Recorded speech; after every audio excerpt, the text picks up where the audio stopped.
Olá, seja bem-vindo ao Na Íntegra Podcast. Aqui o papo é reto, direto, completo e sem censura.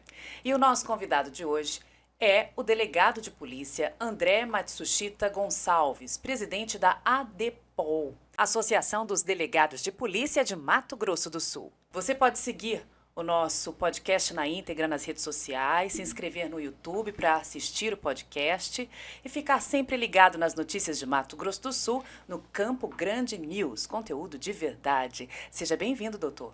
Agradeço o convite, Laura, Lucas. E quem também participa com a gente desse bate-papo é o jornalista do Campo Grande News, Lucas Mamédio, que é repórter do Campo Grande News. Bem-vindo, Lucas. Obrigado. Eu agradeço aí o convite, Laura. Doutor, também seja bem-vindo. Para começar, doutor, vamos falar sobre a influência da tecnologia na criminalidade. Recentemente a gente ouviu falar, inclusive, que tem bandido utilizando a inteligência artificial para cometer sequestros, golpes, sim, né? Sem dúvida. A Polícia Civil tem uma contra-inteligência para acompanhar esses passos do crime? Tem sim, até porque, veja, Laura, como eu disse a vocês, hoje a nova geração de policiais já vem com esse conhecimento.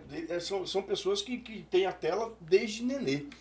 Então, quando o novo policial é admitido num concurso, ele já sabe fazer esse tipo de pesquisa, esse tipo de trabalho. Então ele vem e traz isso para a polícia. Você que sabe do nosso podcast Fala Delegado, um deles, nós trouxemos um delegado chamado Guilherme Sariano, delegado novo, está lá na DEFUR. E ele mostrando como ele fazia a investigação em fonte aberta. É muito legal isso daí, em fonte aberta, qualquer um pode fazer desde que conheça a tecnologia, e ele conhece. Né? E aí ele mostrou um exemplo real para a turma que estava assistindo. Numa investigação apareceu uma fotografia que tinha ali uma placa de um salão, com o nome de um salão, não tinha mais nada. E através de fontes abertas, ele chegou nesse local, nesse salão, já sabendo o nome e o RG e o CPF do proprietário, sabendo tudo. A gente é bem polícia também, hein, Laura? Porque algumas vezes eu já cheguei a endereços que eu precisava, telefones que eu precisava fazendo isso. Exato, é uma coisa meio distinta, assim, né? Você vai fazendo. Então por quê? Porque essa geração tem esse contato muito precoce com a tecnologia, e é claro que aqui na polícia a gente vai utilizar esse conhecimento dele. Então a polícia tem sim esses setores que fazem esse tipo de trabalho especializado, e a mão de obra não é difícil de encontrar porque ela já vem no cidadão de hoje. Doutor, eu gostaria de saber o que você pensa sobre o SIGO. O SIGO falha muitas vezes e deixa a polícia na mão, né? Sim, acontece isso aí. O SIGO, ele chegou aqui no estado, acho que alguns meses antes da minha turma, em 2000.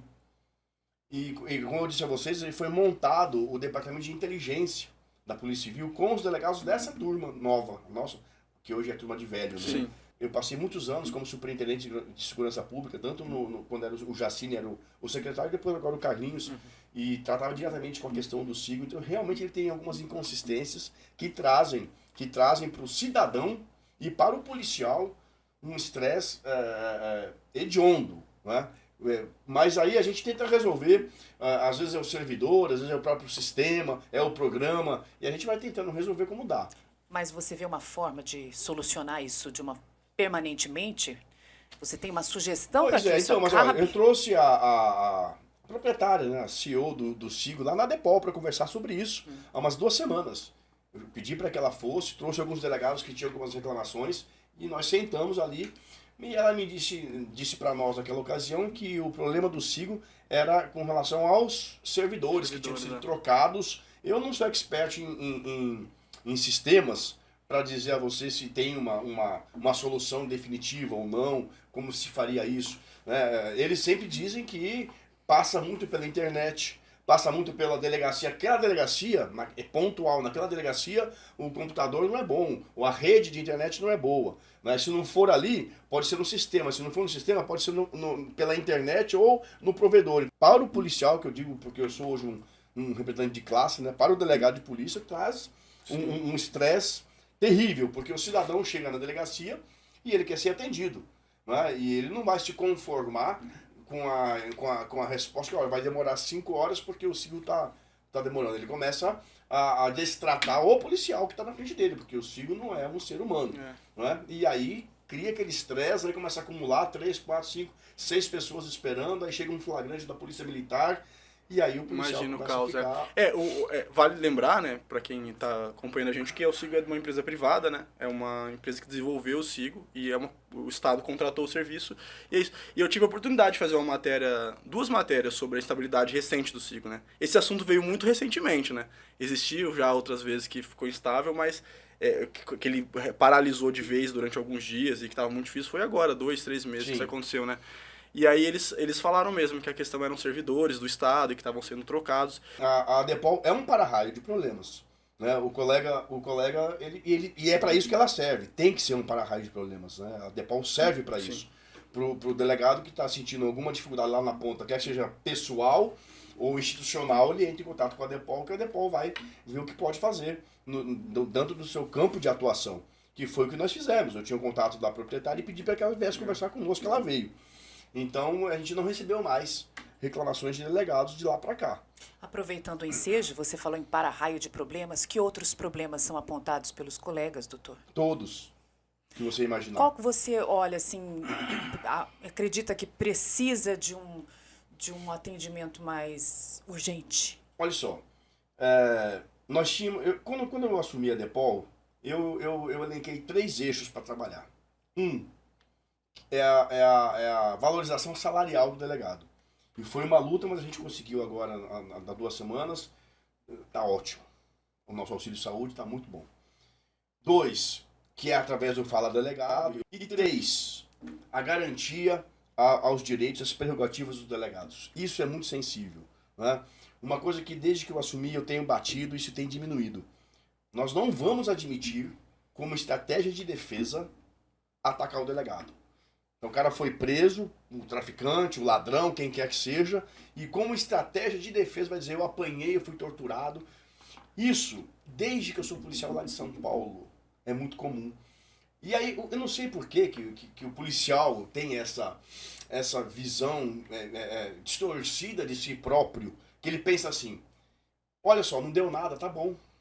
Tudo bem, não deu nada. Porque é mentira, não torturei aquela pessoa, mas não deu nada. Ele se resigna diante do... Tá bom. Não está bom.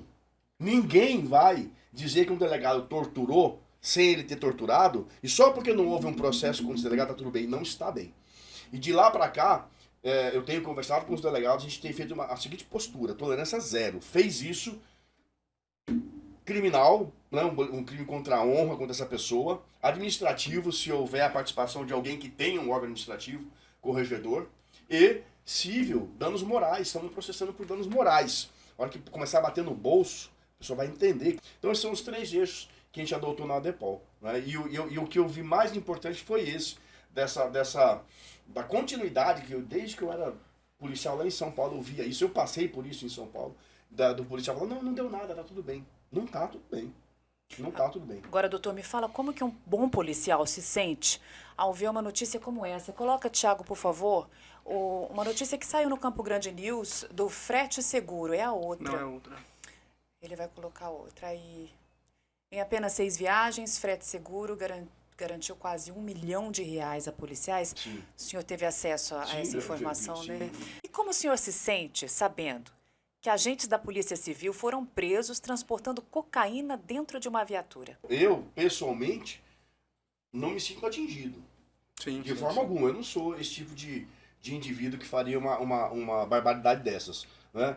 E eu penso o seguinte, da mesma forma que a gente não pode admitir ataques infundados a policiais que estão trabalhando, a gente não pode admitir bandidos que estejam infiltrados na polícia. E isso acontece, né? A polícia não é nada.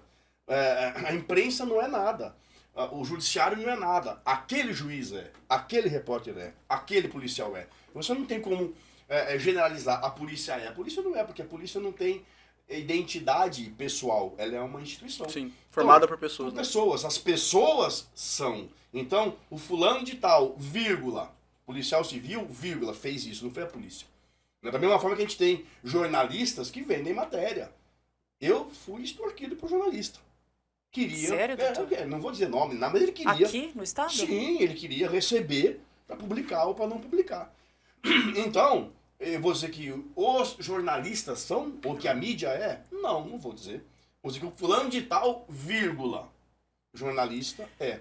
Agora, tem uma explicação para esse fenômeno? Eu digo no sentido de, como que você explica? Seria caráter? Seria um problema de caráter? Seria um problema de que a pessoa foi cooptada depois? Ou que tem até os que são preparados, né? Eles são preparados para poder fazer o concurso e entrar e se infiltrar. Eu tenho um livro sobre isso. Eu escrevi um livro junto com... Ele era meu aluno na época. Eu hoje é advogado, chamado Gustavo Merig. Nós escrevemos um livro e esse livro continha um projeto de lei, a minuta de um projeto de lei, que posteriormente foi encaminhado ao Congresso Nacional naquela época para um deputado federal. Ele encampou a ideia e propôs essa lei, que faz parte da lei do crime organizado, veio aqui do Mato Grosso do Sul. E ele colocou na justificativa do projeto de lei que veio de um delegado e de um advogado do Mato Grosso do Sul.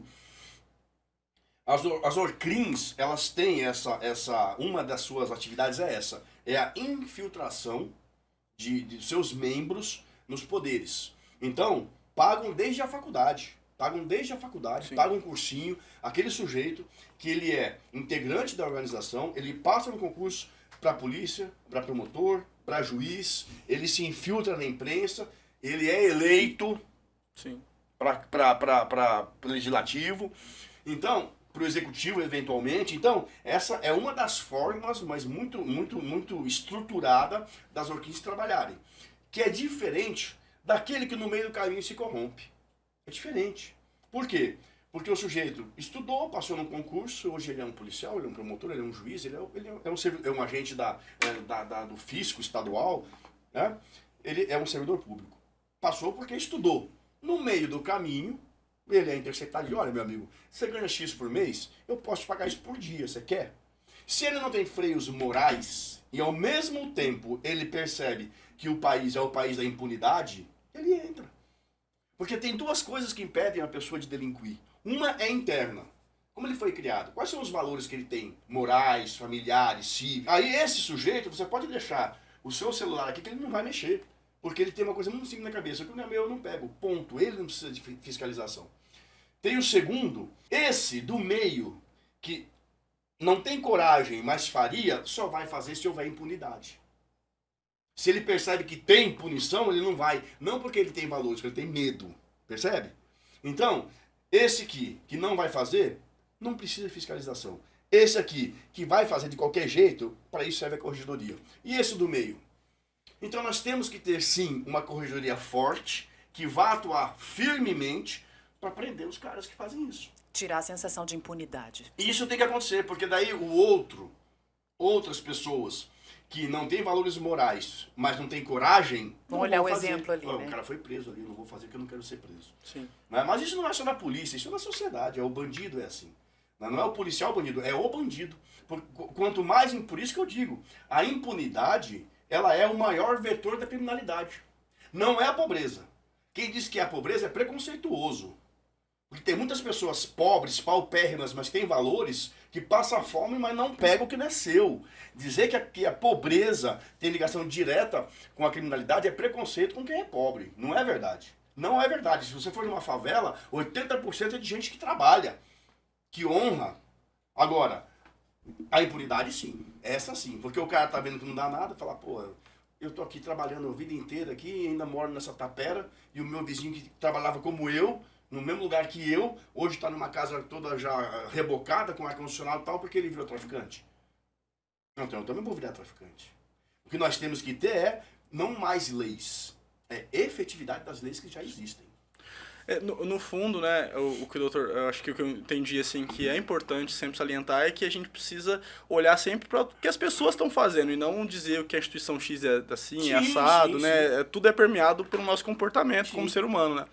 Mas tem uma questão, acho, ainda em cima disso que trouxe a matéria, que, claro, eu acho que nem ninguém tem uma ideia sobre a polícia, eu imagino eu, porque viu que um policial traficava na viatura, não sei o quê. Muitas vezes, não, a polícia é truculenta, a gente é maltratado não sei aonde. E o doutor trouxe dos pilares, né, que você vem trabalhando. A questão da tortura, né? que você vem trabalhando dentro da DEPOL, que é tirar esse estigma contra a polícia. E eu, sinceramente, não acho que é generalizado, assim, né? Existe uma parcela das pessoas que reforçam isso, que reclamam e tudo mais, mas tem outra parcela muito importante também que defende a polícia. Eu acho que é importante lembrar sempre disso, né? Mas eu queria que o doutor falasse um pouco mais dessa percepção das pessoas e de como pode ser feito esse trabalho para aproximar, né? Pra gente não ter medo de polícia, pra polícia não achar que toda a população odeia ela também, né? Porque não é verdade. E assim, e é uma realidade estabelecida, né? Dessa percepção, muitas vezes, dual de que, assim, eu vou ser abordado pela polícia já com medo, né? Eu não quero ter medo de ser abordado por polícia, né? Se eu tá tranquilo, eu vou ser abordado tranquilamente. Mas as pessoas muitas vezes acham que, mesmo estando certas, né? Será que eu vou ser maltratado? Será que eu vou ser agredido? Enfim, mas sempre salientando que eu não acho que é uma percepção generalizada, né? Mas existe, né, doutor? Sim, olha só. Isso é uma questão cultural. É uma questão cultural. Né? Vocês já viram, eu já vi isso várias vezes. A mãe com a criancinha, fica quieto, eu vou chamar a polícia pra te bater. Poxa, a mãe disse isso pro filho. Vou chamar a polícia. Pra te bater. Quer dizer, essa criança vai entender que polícia bate. Né? Mas de onde vem isso? Né? Isso vem sendo massificado e é difícil pra gente mudar. Você pode pegar qualquer novela. Há pelo menos 55 anos, que é a minha idade. Você vê os filmes, novelas, sempre, né? Você vê a polícia sendo tratada dessa maneira no país. E aí você tem uma geração que vê isso desde criança. Então tem pessoas, muitas pessoas, eu não gosto de polícia. Por quê? Não sabe. Isso chama-se policiofobia. É policiofobia, sim. A pessoa não gosta de mim e nem sabe por quê. E eu nunca fiz nada, porque eu sou algo. Percebe? Isso é uma construção de muito tempo, justamente para chegar num momento que nós vivemos, em que a polícia ela é odiada. Hostilizada. Hostilizada, pô. Nós tivemos no último carnaval, em São Paulo, uma escola de samba, né, que fez a polícia vestida de diabo. Vocês lembram disso? Da Rota, né? Foi da Rota. Exato. Pegaram pessoas, fantasiaram de policiais e colocaram chifres e rabo. Um estereótipo, né? E milhares de pessoas aplaudindo, né? Você vai em outros países, a polícia é respeitada, ela é querida. Por quê? Porque a massa não foi manipulada para odiar a polícia como foi no país. E aí eu venho dizer que eu quero mudar alguma coisa que você gosta de falar, delegado, é uma pretensão enorme. Mas se alguém fizer alguma coisa no começo em algum lugar, não vai mudar nunca. Entende? Mas isso é uma realidade. O brasileiro é educado para não gostar de polícia. Agora, por quê? Se você for pensar bem, quem que não gosta de polícia? É bandido, uai.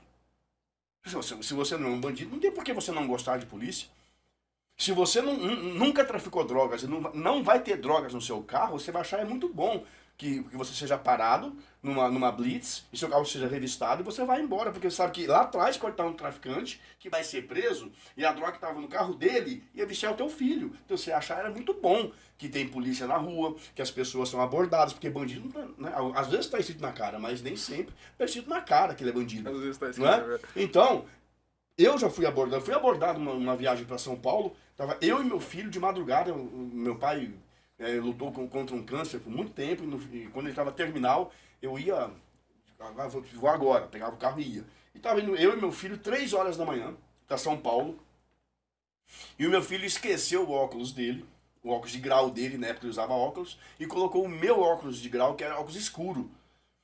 Nós passamos num pedágio, já em São Paulo, tinha uma viatura da Polícia Militar, eles têm um tático móvel, um tático rodoviário lá. Uhum. Quando os caras olharam pra dentro do carro, dois cara de óculos escuros. Um cara de óculos escuros, 3 horas da manhã, placa do Mato Grosso do Sul, o cara já olhou, eu já falei, vou tomar um estalo, vou ser abordado. E tem que abordar mesmo, porra. O cara vem 3 horas da manhã, um cidadão de óculos escuros dentro do carro. Eu falei, filho, nós vamos ser abordados daqui a pouco. Eu paguei o pedágio, fui e não deu outro, né? Daqui a pouco eu vejo lá atrás, o luminoso ligado. Já abaixei os 4 vidros do carro, já acendi a luz interna. Antes mesmo dele mandar parar, já dei seta, já parei o carro. Filho, 2 mãos no painel. Eu com as 2 mãos no volante. Quando os policiais chegaram, ainda mais em policial de São Paulo, óbvio que eles já vieram com a arma na mão e tem que vir, porque é assim que funciona uma abordagem. Tem que vir com a arma. já vieram enquadrando a gente. As 2 mãos no volante, os 4 vidros abertos, a luz acesa, eles já perceberam que eu sabia o que eu estava fazendo. Eu falei, eu sou da casa, boa noite, sou da casa, posso me identificar? Não tirei a mão do volante enquanto alguém não me deu o comando. Posso me identificar? Identificação, vou pegar com a mão esquerda. Peguei a funcional e mostrei, me identifiquei. Sou delegado de Mato Grosso do Sul. E continuei com a mão aqui. O senhor está armado, doutor? Falei, claro que sim, eu sou policial. O senhor pode descer? Posso. Guardei a funcional de volta, coloquei minha arma na cintura, desci do carro, eles já tinham guardado a arma. Podemos olhar o porta-mala? Sem dúvida. Era um sargento. Pois não, sargento, vamos olhar o porta-mala. Abriu o porta-mala, ele abriu, ele olhou, tinha só 2 malas, a minha e do meu filho. Sargento, se quiser abrir a mala, faz parte do seu trabalho. A gente abre agora. Não tem problema nenhum. Então eu e meu filho no carro, estou indo ver meu pai que está com câncer. Mas se você quiser abrir a mala, é agora. Não tem problema nenhum, que eu sei que é o seu trabalho. Não, doutor, tudo bem, pode ir. Bom plantão. Não achei ruim. É o trabalho deles, né? E agora, tem pessoas que acham isso uma ofensa. Mas como assim eu fui abordado? Que absurdo. Então tem que mudar essa visão mesmo, Tem que mudar, porque isso é para a proteção do cidadão de bem. Quem tem que achar ruim é bandido. O cidadão de bem tem que achar é ótimo. Porque ele... E não se sentir constrangido. Por que né? constrangido? É uma pessoa normal, como qualquer outra. Qual o problema de ser abordado? Não tem problema nenhum, isso não é uma ofensa, isso não é uma agressão. É um protocolo. É um protocolo para sua segurança. Para quem é do bem. Porque você não é um bandido, mas se você foi abordado, significa que alguém mais vai ser, que a polícia é ativa e está abordando. Uma hora vai pegar um ladrão armado, que com essa arma poderia matar você e sua família. Então, ser abordado deveria ser, para o cidadão, ótimo. Ele ficar satisfeito e se sentir seguro. Mas não. Aqui no contrário. Brasil, que absurdo. Sim. E daí, rapaz, quem é você? Quem é você? Você é um cidadão como outro qualquer, qual o problema? Inclusive a gente encontra vezes, né, em que autoridades também são abordadas e aí começa uma confusão danada, né? Porque achou ruim que foi e aí começa a carteirar um em cima do outro e vira uma maluquice. Né? Pô, eu fui abordado, eu sou delegado, fui abordado. Então, era. As mãos no volante, só tirei quando houve o comando. Ele tá trabalhando, ele não tem que saber quem eu sou. Claro. Entendeu? Só porque eu falei que sou polícia, ele vai... Não, a mão aqui. Posso me identificar aos poucos, sim. Né? E não tem problema nenhum. Eu ainda falei que abrir, a gente abre, sargento. Não tem problema nenhum, a gente abre. Ele não quis abrir. Né? Mas o que tem que mudar é a concepção do cidadão brasileiro frente à polícia. A polícia não é seu inimigo. O nosso lema é servir e proteger. Esse é o nosso lema. A gente dá a vida para manter a vida de quem a gente nem conhece. Eu já tomei tiro em São Paulo. Eu não conheço ninguém daquela comunidade de onde eu tomei um tiro. Entende? É servir e proteger, servir e proteger. Esse é o nosso lema. E por que as pessoas então têm raiva da gente?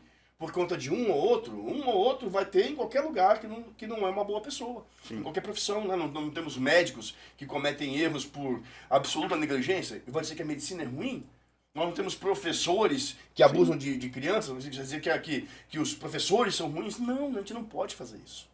Claro. Ninguém tem o direito de fazer isso contra uma classe, uma raça, um gênero. É tudo a mesma coisa. Mas sabe que esse seu exemplo foi muito esclarecedor, sabe? Porque quando você estava falando, até em mim ligou uma luzinha. Né? Que a gente não deve se sentir constrangido. Não. A gente deve se sentir seguro. Protegido. Eu vou aproveitar que você está aqui para a gente encerrar. O Tiago mostrou uma manchete. Tiago, vamos mostrar novamente aquela dos cassinos.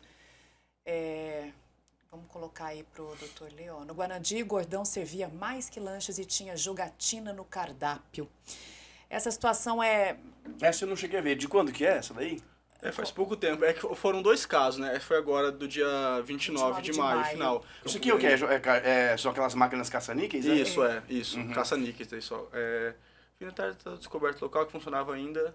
Aproveitando que a gente entrou aí nessa questão, né, de jogatina, o senhor o senhor acredita que exista hoje, né, uma guerra pelo domínio do jogo do bicho em Mato Grosso do Sul? Olha, isso é uma questão muito sensível, né? Dizem que existe uma guerra entre facções do Rio de Janeiro e de São Paulo. Até porque a gente percebe aí algumas execuções acontecendo e tal. Eu não tenho dados para dizer que existe, porque eu seria leviano, porque eu estaria afirmando, né? E eu não tenho esses dados, eu não sei se existe uma guerra. Mas uma coisa eu posso dizer. O poder não aceita vácuo. Seja ele lícito ou ilícito. O poder não aceita vácuo. Então, sempre que alguém que exerce um poder, seja ele lícito ou ilícito, deixa de exercer por qualquer razão, alguém vai assumir. Nunca vai ficar vácuo. Então, se existir alguém que exercia um poder e não exerce mais, outras pessoas vão querer entrar nesse lugar. Isso pode ser lícito ou ilícito. Talvez razão pela qual a gente tenha uma guerra de facções, né? Criminosas. Assim, permanentes. Permanente no porque Brasil. Uma vai... A gente teve um caso... depois da execução no Paraguai, né? Que teve do Rafah, aí vem... dali nasce um vácuo, né? Sim. Que começa o domínio, ou a tentativa de domínio, né, de algumas facções. E aí começam a guerrear porque querem aquele espaço que foi deixado em branco. Que pode ser ocupado também pelo poder público, né? Não como feitor do crime, mas como alguém que vai sanar aquilo. Que vai sanar aquilo, exatamente.